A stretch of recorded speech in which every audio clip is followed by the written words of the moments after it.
여러분, 독일의 그림 형제가 쓴 유명한 동화가 있습니다. 헨젤과 그레텔이라는 동화입니다. 여러분 기억나시나요? 그 동화는 내용은 조금 약간 잔인할 수도 있다는 느낌도 드는데 그래도 많은 사람들에게 사랑받는 동화 중에 하나입니다. 동화의 내용은 간단하게 말하면 이렇습니다. 아주 가난한 나무꾼 아버지가 있었고 그 아버지에게 새 어머니가 있었습니다. 헨젤과 그레텔과 이렇게 네 가족이 살고 있었는데 너무 가난해서 먹을 게 없어서 어머니가 이런 얘기를 합니다. 이제 저 아이들을 숲에다 버려야겠다고 얘기합니다. 헨젤과 그레텔은 밤에 몰래 나가서 자갈을 미리 준비해 오고 숲에 버려지기 위해서 숲으로 가는 길 내내 자갈을 이렇게 떨어뜨려서 그 자갈을 보고 다시 집으로 돌아오게 됩니다. 이제 어머니가 그 사실을 알고 다시 아이들을 버리기 위해서 밖에 나가지 못하도록 문을 잠그고 아침에 빵 한 조각만 준 다음 다시 숲으로 데려갑니다. 아이들은 빵을 먹지 않고 그 빵을 조금씩 바닥에 떨어뜨려 다시 집으로 돌아갈 길을 찾으려고 하죠. 그런데 안타깝게도 새들이 그 빵 조각을 먹어버려서 길을 찾을 수가 없게 됩니다. 아이들은 숲을 헤매다가 숲에 있는 과자집을 발견하게 되고 거기에 있는 할머니가 사랑으로 그들을 돌봐주겠다고 해서 그 집에 살게 되죠. 근데 알고 봤더니 할머니가 마녀였어요. 그 할머니가 그 아이 중에 헨젤을 잡아먹으려고 가두고 그레텔을 하녀로 부렸는데요. 잡아먹으려고 오븐을 데우려고 할 때 그 그레텔이 지혜롭게 오븐 속에 그 마녀를 집어넣어서 살아나게 됩니다. 마녀의 집에 있던 보석들을 가지고 와서 집으로 돌아와 보니까 어머니가 죽고 없었죠. 그래서 자기를 사랑하는 아버지와 또 두 아이가 행복하게 살았다는 그런 이야기입니다. 그냥 읽으면 뭐 어려움에도 불구하고 행복하게 살았답니다 이런 동화 이야기 같지만 그러나 실제로는 그런 영웅적 동화의 이야기가 아니라 아주 안타까운 고통스러운 현실을 그 이야기가 담고 있습니다. 모든 동화는 사실은 끝에 아름답게 장식된 아름다운 성공 이야기처럼 보여도 실제로는 그 시대의 가장 고통스러운 현실을 담고 있는 것이죠. 헨젤과 그레텔은 중세 그 독일 지역에 있었던 영아 살해, 영아 유기의 풍습들, 가난해서 그럴 수밖에 없었던 또 아이를 그렇게 비인격적으로 대했던 그 안타까운 문화가 배어있는 이야기고 그 현실을 담고 있는 것이죠. 모든 이야기 안에는 사실 잔혹하리만큼 처참하고 고통스러운 삶의 현실이 담겨져 있습니다. 다니엘과 그가 사자굴에 들어갔던 이야기 안에도 그런 현실이 담겨져 있죠. 우리는 그 현실이 왜 그렇게 시작됐는지를 확인할 수 있는 몇 가지 사건들을 볼 수 있는데요. 그것들은 다니엘이 그의 삶에 경험했던 그런 두 가지 현상들 때문입니다. 다니엘이 뭘 경험했을까요? 다니엘이 경험한 첫 번째는 하나님이 나에게 주신 은총의 증거가 사람들이 나를 미워하는 적대 이유가 된 것을 경험한 것입니다. 6장 3절 한번 볼까요? 다니엘서 6장 3절 같이 한번 읽겠습니다. 다니엘은 마음이 민첩하여 총리들과 고관들 위에 뛰어남으로 왕이 그를 세워 전국을 다스리게 하고자 한지라. 아멘. 여러분, 여기에 마음이 민첩했다 이렇게 말하고 있는데 이게 언어적으로 말하면 그의 안에 탁월한 영혼이 있었다 이런 내용입니다. ESV 성경이 그렇게 번역하고 있는데요. 그 말은 그의 탁월함 안에 영적인 면이 있었다 이걸 말하는 거죠. 그가 열심히 무언가를 해서 탁월해진 게 맞는데 그런데 그 탁월함 안에는 하나님의 영이 작동했다 이걸 말하고 있는 겁니다. 그래서 다니엘 4장에는 다니엘을 거룩한 신들의 영이 머무는 사람으로 묘사하고 있지 않습니까? 그는 하나님의 영이 그 안에 작동한 그 은혜의 증거로 탁월함을 얻게 되었습니다. 그래서 탁월한 인생을 살아갔죠. 여기 지금 이 80이 다 된 나이인데요. 지금 이때가. 그런데 바벨론 왕국부터 지금 페르시아 왕국에 이르기까지 왕국과 왕국을 이어가면서 지혜자의 어른으로서 나라의 통치자로서 살아가고 있으니까 사실 그의 탁월함은 하나님이 포로에게 주신 놀라운 은혜의 증거라고 할 수 있죠. 그런데 그 탁월함 때문에 어떤 일이 생겼냐? 4절 한번 보십시오. 같이 읽습니다. 이에 총리들과 고관들이 국사에 대하여 다니엘을 고발할 근거를 찾고자 하였으나 아무 근거 아무 허물도 찾지 못하였으니 이는 그가 충성되어 아무 그릇됨도 없고 아무 허물도 없음이었더라. 아멘. 이렇게 은혜로 받은 탁월함이 지금 4절에 보니까 총리와 고관들이 다니엘을 어떻게든 모함하려고 하는데, 이 은혜로 받은 놀라운 탁월함 때문에 많은 사람들에게 적대를 당하게 되었던 것이죠. 이게 그가 경험하고 있는 첫 번째 현상입니다. 두 번째 현상은 그가 충성되게 행했는데 오히려 그게 죽음의 이유가 되었다는 겁니다. 오늘 본문 4절이 말하는 것처럼 고발할 근거를 찾지 못한 총리와 고관들이 그의 충성됨 때문에 아무런 고발의 근거를 찾지 못하자 어떻게 합니까? 5절 한번 보십시오. 5절 같이 읽습니다.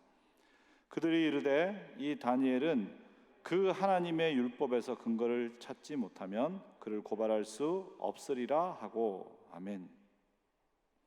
여러분, 보통 어떤 사람이 정말 흠이 없나 찾아봤는데 정말 흠이 없다면 어떻게 이런 사람이 있을 수 있을까? 나도 저렇게 해야지, 이렇게 본받을 만한데 흠이 없다는 사실을 듣고 나서 흠이 없어? 그러면 흠을 만들어야지, 이렇게 생각할 정도로 미워하는 것이 단지 시기와 질투 때문일까요? 그렇지 않다고 판단할 수 있는 근거가 1절과 2절에 있습니다. 여러분, 1절과 2절을 같이 한번 읽어보겠습니다.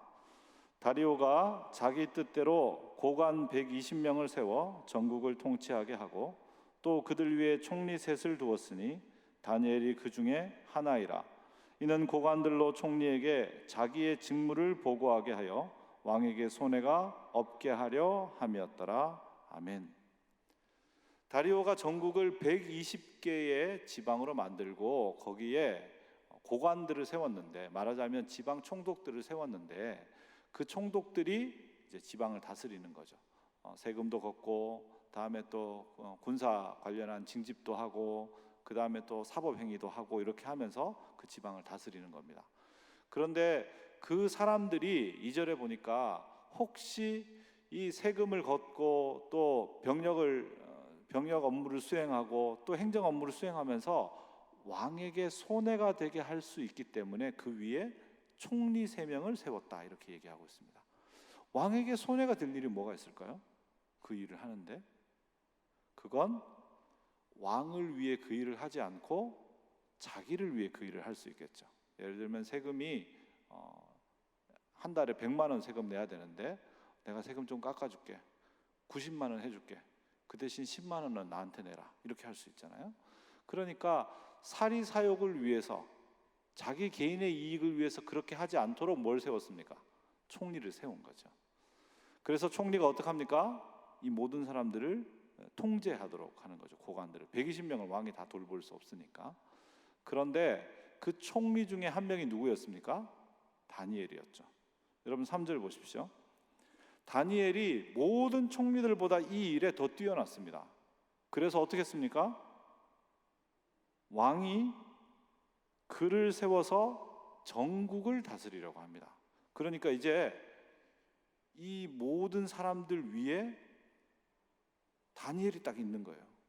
그러면 자기 스스로가 너무 충성되어서 흠 하나 없는, 자기도 포로 출신인데 아유 내가 여기서 충성해봐 뭐하냐, 이 제국에 충성한다고 내가 이 제국 사람도 아니고 내가 개인적으로 결국 어려운 시절에 계속 힘이 되는 건 돈밖에 더 있냐? 여기 많이 모아놨다가 해야지, 이런 거 할 법도 한데 다니엘은 그러지 않고 이방의 왕에게도 충성됐단 말이죠. 그러니까 만약 지금 이 이방의 왕 밑에 다니엘이 모든 걸 다 관장하게 되면 어떻게 되는 겁니까? 너무너무 이 일이 어려워지는 거죠. 여러분 본문 4절을 한번 보십시오. 고발할 근거를 찾는 사람들이 고관들이 아니라 누구라고 되어 있습니까? 총리들과 고관들. 총리가 3명인데 그 중에 다니엘은 아니니까 자기가 자기를 고발할 리도 없고, 그죠? 그러니까 나머지 총리 2명하고 고관들하고 같이 고발하려고 하죠. 그 말은 이들이 한 통속이라는 걸 얘기해 줍니다. 왕에게 충성되지 않고 자기 자신에게 충성된 방식으로 살아가는 삶을 같이 하고 있는 악의 카르텔이 형성되어 있다는 걸 알 수 있죠. 그리고 그 악의 카르텔에 의해서 지금 다니엘의 충성됨이 어떤 게 되고 있습니까? 죽음의 이유가 되고 있는 거죠. 죽이려고 하는 거예요. 여러분 6절부터 7절까지 같이 한번 읽어보겠습니다. 이에 총리들과 고관들이 모여 왕에게 나아가서 그에게 말하되 다리오 왕이여 만수무강하옵소서.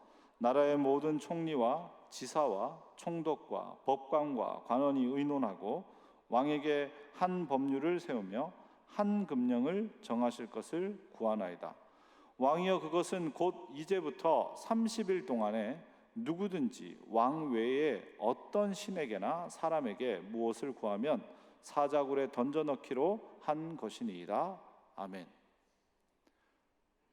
어떻게 됐습니까? 흠을 잡았습니다. 흠을 뭘로 잡았습니까? 다니엘이 하고 있는 경건 생활, 그가 하나님 앞에서 행하고 있는 삶을 흠 잡았습니다.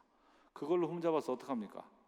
그걸로 그래 네가 흠이 없어? 그러면 네가 잘하고 있는 게 흠이 되게 하면 되지. 네가 잘하고 있는 게 불법이 되게 만들면 되지. 그렇게 해서 불법으로 만들어가는 거죠. 다니엘이 기도하고 있는 기도 생활이 불법이 되도록 하려면 어떻게 하면 됩니까? 왕 이외의 다른 자에게 기도하지 못하게 하는 법을 제정하면 되죠. 여러분 그 당시에 모든 대제국들이 다 마찬가지입니다만은 황제를 신격화해서 신처럼 섬겼습니다. 신이 또 한두 명이 아니죠. 여러 신이 있었는데 그 여러 신 중에 황제도 있는 거죠. 그리고 황제를 신적으로 의지하고 또 부탁해서 그렇게 삶을 살아갈 수 있었고, 또는 그 당시 메대 문화에서 신에게 직접 가지 못하면 제사장에게 부탁해서 갈 수 있었는데 왕을 통해서 더 거대한 신에게 부탁할 수도 있었던 것이죠. 그런데 그렇게 할 수 있는 여러 신들과 제사장의 방식이 있는데 그걸 다 하지 말고 누구한테만 하는 거죠? 왕한테만 그걸 하라는 겁니다. 이거는 왕을 그 신 중에 가장 강력한 신적 존재로 인정하라는 뜻이고, 만약 그런 충성을 바치지 않는다면 반역할 의도가 있지 않느냐 이렇게 몰아갈 수 있으니까 그런 의도로 이렇게 하라고 한 것이죠. 다니엘이 충성했는데 그 충성이 지금은 어떤 이유가 됐습니까? 죽음의 덫에 빠지게 만든 이유가 되어버렸죠. 여러분 이게 다니엘이 경험하고 있는 삶의 두 가지 현상입니다. 그리고 이 현상을 우리는 페르시아적 현실이라고 부를 수 있을 것입니다. 페르시아에서 이렇게 부당한 말도 안 되는 법이 이루어졌고, 그 법으로 인해서 충성된 사람, 또 탁월한 사람, 하나님 앞에 사람 앞에 정말 너무너무 좋은 사람이 오히려 적대와 죽음 앞에 처하게 된 이런 현실을 우리는 페르시아적 현실이라고 말할 수 있겠습니다. 근데 여러분 이게 페르시아적 현실이니까 페르시아 안에만 있다는 뜻이냐? 그렇지 않습니다. 모든 제국주의적 열망을 가지고 있는, 즉 내가 가지고 있는 내 욕망을 극대화하려고 하고 그 욕망의 극대화를 통해 거대함을 이루려고 하는 그런 추구를 하고 있는 모든 삶의 자리에는 이런 페르시아적 현실이 나타날 수 있는 것이죠. 그건 지금 우리의 직장에도 우리의 나라에도 이 세계 가운데도 언제든 나타날 수 있는 겁니다. 이 페르시아적 현실의 특징을 오늘 본문에서 두 가지 정도로 찾아볼 수 있는데, 첫 번째는 왜곡된 보상이고 두 번째는 부조리한 권위라고 말할 수 있습니다. 먼저 왜곡된 보상에 대해서 한번 생각해 보죠. 우선 다니엘이 왕 앞에 너무너무 충성했습니다. 여러분 보통 충성하면 그 충성에 대한 보상은 뭐여야 합니까? 충성에 걸맞는 자리나 상급이 주어져야 되죠. 그죠? 그런데 충성에 대해서 왕은 다니엘에게 무엇을 주었습니까? 외면을 주었습니다. 왕이 외면했다고요? 왕은 모른 것 같은데요? 근데 어떻게 외면했다고 말할 수 있을까요? 여러분 본문 한번 보겠습니다. 14절 한번 보겠습니다. 같이 읽습니다. 다니엘 6장 14절. 왕이 이 말을 듣고 그로 말미암아 심히 근심하여 다니엘을 구원하려고 마음을 쓰며 그를 건져내려고 힘을 다하다가 해가 질 때에 이르렀더라. 아멘. 이 내용은 다니엘이 만약 왕의 다른 이에게 기도하면 그를 사자굴에 넣는다라고 했는데도 불구하고 기도했기 때문에 사람들이 그거 이렇게 사진 탁 찍어가지고 동영상으로 찍어서 기도하고 있습니다 이렇게 왕 앞에 가져온 거죠. 그러니까 그 증거를 보고 야, 너 정말 그랬구나 이렇게 얘기한 게 아니고, 아니 이게 무슨 조작이 있는 거 아닌가? 이게 무슨 오해가 있는 게 아니야? 어떻게든 해야지, 이렇게 왕이 너무너무 애썼다는 걸 얘기하죠. 이것만 보면 왕이 다니엘을 그렇게 할 의도가 전혀 없었던 것처럼 보이죠. 그런데 우리는 왕이 전혀 모를 수 없었다는 것을 본문 안에서 유추할 수 있습니다. 여러분 6절 7절 한번 볼까요? 6절에 보면 총리와 고관들이 모여서 왕에게 나와왔습니다.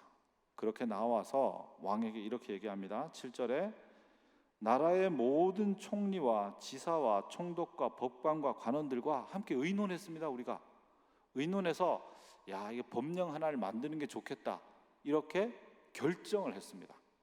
그 법령의 내용은 법률 딱 한 개, 법조항 딱 한 개만 만들자, 그것도 딱 30일만 만들자 이렇게 결정했습니다.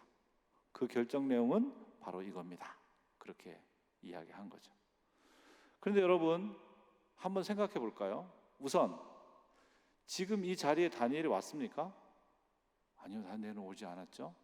그러면 이 사람들이 말하는 모든 총리라는 말에는 이미 거짓이 들어있는 거죠.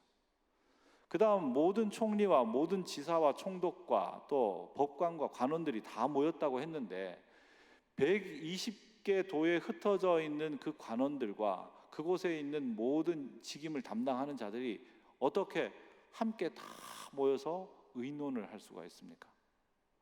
그 당시에 무슨 뭐 카톡방이 있었던 것도 아니고 줌 같은 화상회의 시스템이 있던 것도 아니고 바벨론 제국보다 훨씬 넓었던 그 제국을 살아왔던 이들이 어떻게 그걸 다 의논할 수 있었냔 말이에요. 모든 사람들이 다 합의할 수 있도록. 그러니까 이들의 이 이야기 안에는 이미 거짓이 포함되어 있다는 걸 충분히 짐작할 수 있죠. 다음에 두 번째로는 30일 동안 이렇게 합시다 이렇게 얘기하는 거죠. 여러분 정말 너무너무 중요한 법령이라서 모든 대신들이 달려와서 지금 당장 해야 됩니다 라고 할 만큼 너무너무 중요한 법을 왜 30일만 해야 합니까? 합리적으로 너무 의심되는 일이죠. 이게 너무너무 중요하다면 이걸 계속 시행해야죠. 왜 30일만 하죠? 그건 결국 그들이 어떤 개인적 목적을 가지고 있다는 것을 짐작하게 합니다. 그런데 왕은 그거에 대해서 묻지 않죠. 왜 묻지 않을까요? 여기에 찾아온 총리와 고관들이 누굽니까? 지금 나라가 처음 생겼어요. 나라를 처음 만들었는데 지금 다 신하들이 몰려왔는데 이 신하들은 누굽니까? 다 개국 공신이죠. 이 나라가 서기 위해서 누군가는 돈을 바쳤고 누군가는 군사를 바쳤고 누군가는 어떤 전쟁에서 왕을 살리기 위해서 노력했던 그런 사람들이 다 한 자리씩 하고 있는 거죠. 그런데 그 한 자리 하는 사람들이 다 떼거지로 몰려온 겁니다 지금. 그래서 뭐라 그러죠? 이걸 해야 돼요 이렇게 얘기하는 거죠. 왕은 지금 이 자리에서 보다 더 진실을 향해 나아갈 것인지 아니면 이쯤에서 그래 뭐 그렇게 해라 뭐 그렇게 해야지 뭐 어느 정도는 들어줘야 그래도 내 왕권도 세워지고 그러는 거지 이렇게 결정할지를 결정해야 되는 그런 선택의 자리에 이르는 거죠. 근데 왕은 어떻게 하기로 합니까? 그래 이게 뭐 어떤 목적이든 뭐든 뭐 나랑은 상관없는 일인데 뭐 왕권 세워지면 되고 뭐 이 신하들이 말 잘 들으면 되고 뭐 이게 뭐 별일이겠어 하고 그냥 그대로 시행한 것이죠. 왕은 자신의 안위를 위해서 자신을 위해서 충성된 종 정직한 종을 외면했습니다. 원래 왕은 어떻게 해야 되죠? 충성된 자는 복을 주고 자기의 사익을 추구하는 자는 막아야 하는데 사익을 추구하는 자들에게는 정당성을 부여하고 그리고 악을 추구하지 않고 충성되려고 하는 자는 외면해 버렸던 거죠. 이게 왜곡된 보상입니다. 여러분 이 땅 안에 이런 왜곡된 보상들이 우리 안에 많이 느껴질 때가 있죠. 내가 이 사람한테 너무너무 선한 것들을 행했는데 정말 말도 안 되는 배반으로 다가올 수가 있고 내가 누군가에게 덕을 끼치기 위해서 행동했는데 그걸로 음해받을 때가 있고, 내가 베푼 선이나 덕이 흔적도 없이 사라져버리는 그런 경험들을 우리는 인생에 하게 되죠. 그럴 때마다 우리는 페르시아적 현실을 경험하는 거죠. 두 번째로 이 페르시아적 현실에 경험되는 것은 부조리한 권위라고 말씀드렸습니다. 여러분, 법이라는 것은 원래 목적이 뭐죠? 법의 목적이? 법은 공의를 이루어가는 겁니다. 공의를 세워가고 공의를 확장시켜 가는 게 법의 목적이죠. 그래서 법을 세울 때는 항상 뭘 생각해야 됩니까? 이 법이 세워졌을 때 어떤 현상이 일어나고 누구에게 유익이 있고 어떤 정의가 세워질 것인가를 생각하면서 법을 제정해야 하죠.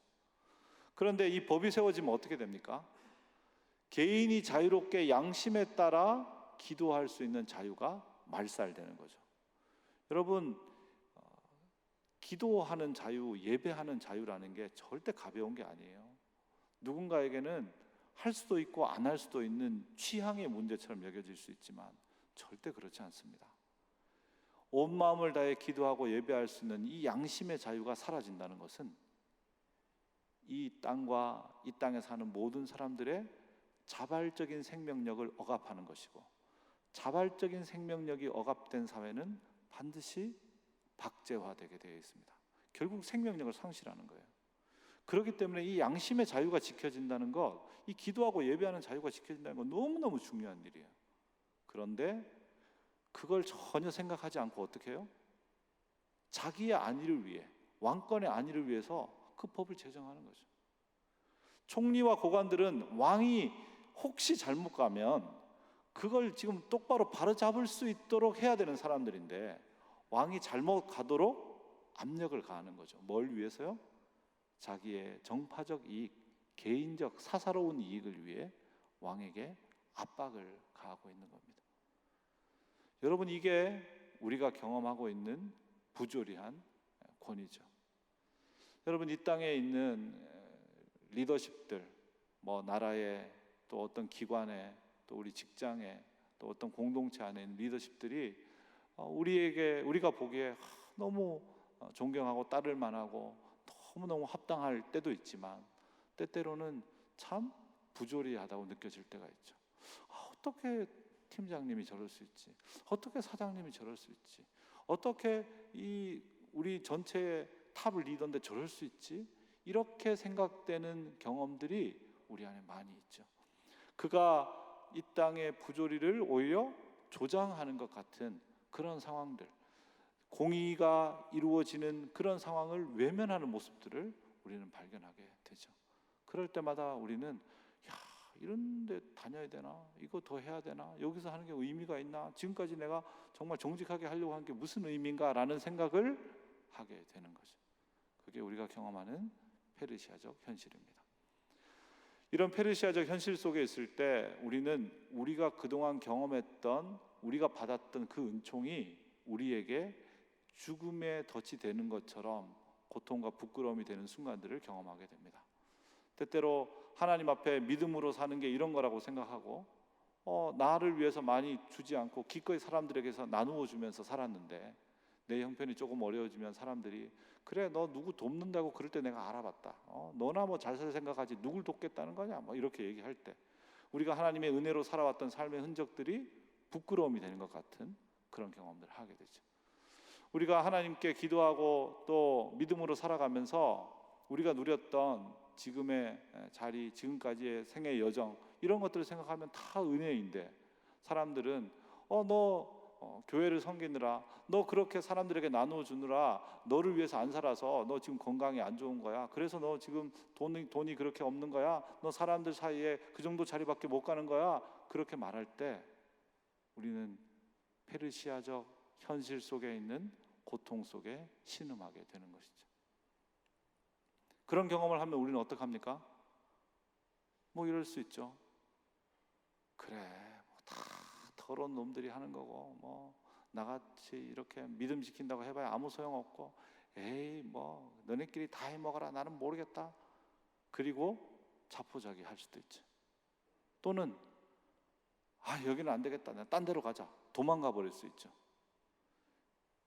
여기는 부조리하니까 아닌 데로 가겠다고, 여기는 왜곡됐으니까 아닌 곳으로 가겠다고, 또는 하나님이 정말 나를 사랑하시고 나의 생애에 선하게 응답해 주시는 분이 맞는가, 하나님이 정말 그렇게 하시는 분인가, 이렇게 하나님에 대해서 의심하고 회의할 수도 있겠죠.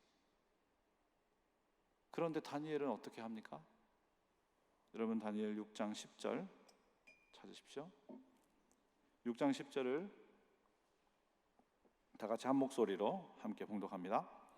다니엘이 이 조서에 왕의 도장이 찍힌 것을 알고도 자기 집에 돌아가서는 윗방에 올라가 예루살렘으로 향한 창문을 열고 전에 하던 대로 하루 3번씩 무릎을 꿇고 기도하며 그의 하나님께 감사하였더라.